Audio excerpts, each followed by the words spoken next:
Hey guys, welcome back to my channel. Today's YouTube content topic is monetization. Specifically, are you wrong for focusing on monetization or strategizing to monetize? Some of the nuance that I associate with monetization and some things that you may not know if you are, one, just getting started, or two, if you are kind of like more of a casual observer of YouTube and you don't really look into like what goes on behind the scenes, basically. So the first thing is, why would somebody want to monetize their channel? Essentially, why couldn't they just basically do it from the goodness of their heart? Well, believe it or not, depending on the channel, videos themselves can be expensive. And I'm talking about shooting them, traveling to locations, camera equipment, lighting equipment, time burden, etc. For example, I was breaking down to a loved one the cost of shooting a video in Tokyo, for example. And I was explaining, to shoot a video in Tokyo, I may end up taking the train and maybe I'll spend 2,000 yen, which is, I don't know, maybe 15 bucks.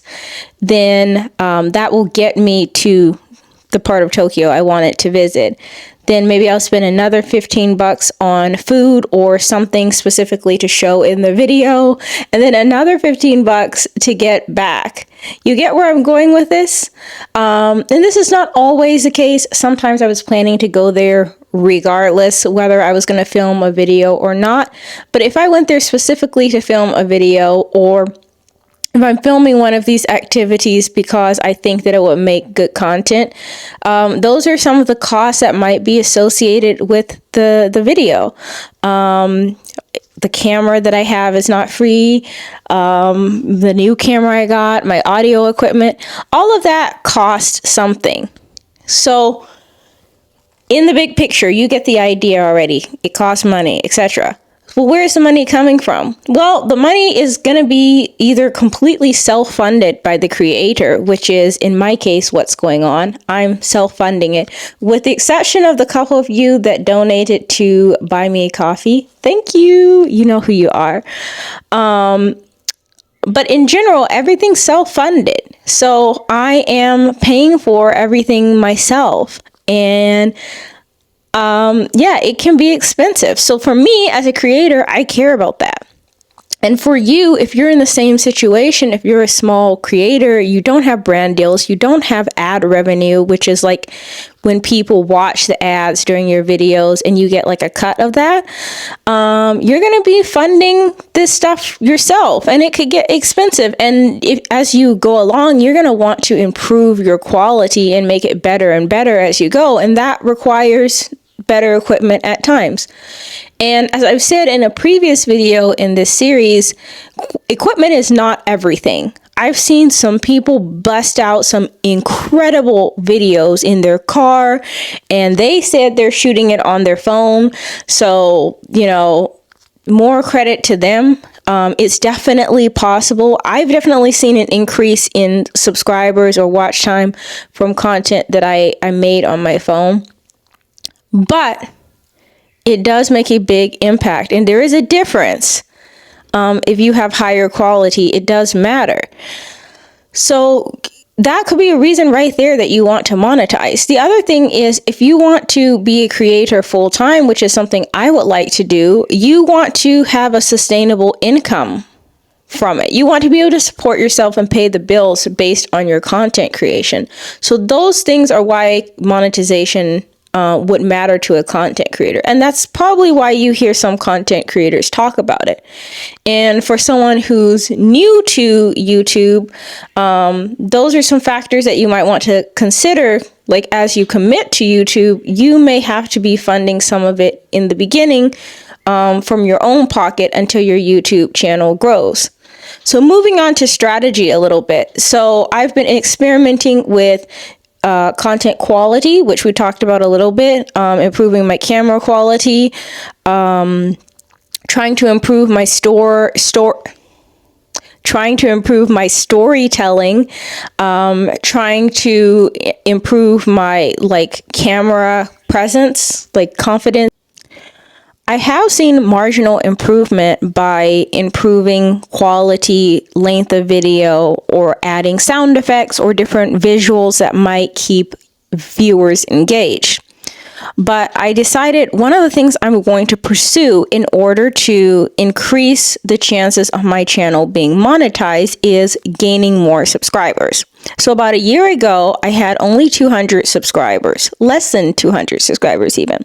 I think end of May, beginning of June last year, I had around 180 something subscribers.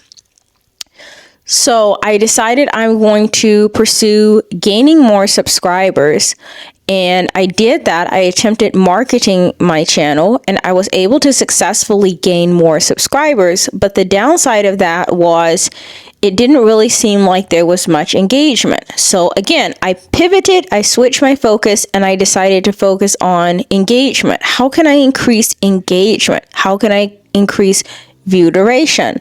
And I've been working on improving that. Now I have enough subscribers to monetize my channel, but my issue is watch time. So I decided I will live stream almost every day and use that to be able to monetize my channel. The thing is, YouTube doesn't count your watch time hours from live streams until after the video is published as a normal video. So let me break that down. Let's say 1,000 people watched your live stream most of the way through. Those views are not going to count. The views that will count are the views after the video has been published on your channel and the video is no longer live. So you really essentially didn't gain any of those views to my knowledge. And that kind of tracks because I've been looking at my channel and kind of shaking my head like, why is my watch time so low? Well, I think that is what it is. So to close this video out, what am I planning to do in order to improve my situation as a content creator? What am I trying that I'm willing to share with you? Well, what I'm trying right now is moving some of my content to other platforms and attempting to build audiences there and on YouTube and kind of connecting those audiences. I have Instagram, I have Buy Me Coffee, I have Patreon, I have X or Twitter, and now I have Twitch. And I know that Twitch really focuses on people who will make live streamed content. And that's something that I've noticed seems to be growing my channel pretty strongly on YouTube. But we run into the problem of watch time hours and whether or not it's moving me closer to the goal of monetization. So I'm taking a risk and moving my live streaming content to Twitch and advertising that on my YouTube channel so that those of my YouTube subscribers who are invested in live streams will be able to watch on that platform, but so I can also gain a new audience over there. I also noticed that Twitch is garnered a little bit to those who want to have like maybe a chat forum going. I don't have a lot of experience with that, but that's something I would like to try because I know that some of my subscribers like to have conversations, but it can be tricky because YouTube is not really fully set up for that, in my opinion. So I'm interested to see what Twitch has to offer in that regard. Obviously, I still love YouTube very much. I'm still pushing forward on my goal to monetize, but that's something that I am trying experimentally to see if I can gain some traction for my channel. I'm still going to be posting on YouTube, and I probably will even still live stream on YouTube, although probably not as frequently. And we'll see whether or not it works, but I thought I would share it with you.